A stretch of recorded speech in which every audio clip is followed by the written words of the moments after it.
大家好，歡迎收聽我哋嘅節目。今日我哋會探討一份典型嘅家族全權信託契約，並解釋其中嘅主要條款。全權信託，亦稱為酌情信託 （discretionary trust），係指受託人擁有酌情權，決定如何同何時向受益人分配信託資產或收益。呢種安排為資產管理同保護提供更大嘅靈活性，特別適合家族財富傳承嘅需要。首先，信託契約嘅第一部分係定義條款。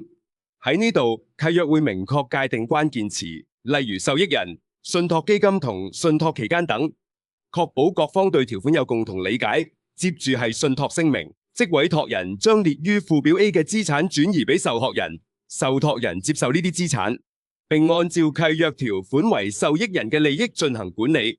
呢部分確立咗信託嘅成立同資產嘅轉移。第三部分係額外資產嘅處理。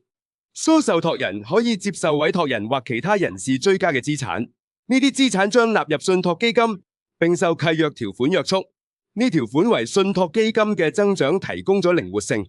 然後係受託人嘅權力同責任，使受託人擁有廣泛嘅權力去管理信託資產，包括投資、分配收益、委任專業人士等。呢同時，受託人需要履行法律定嘅受託責任，為受益人嘅最佳利益行事。喺全權信託中，受託人可以根據受益人嘅需要同情況，靈活決定資產嘅分配方式。呢受益人部分列明咗信託嘅受益人名單，通常喺附表 B 中列出。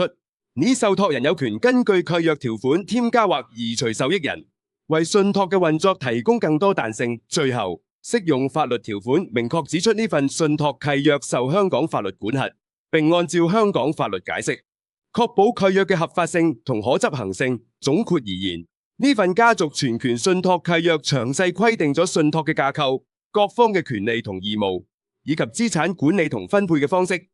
透過全權信託，受託人可以根據受益人嘅實際需要，靈活管理同分配資產，達到家族財富保護同傳承嘅目的。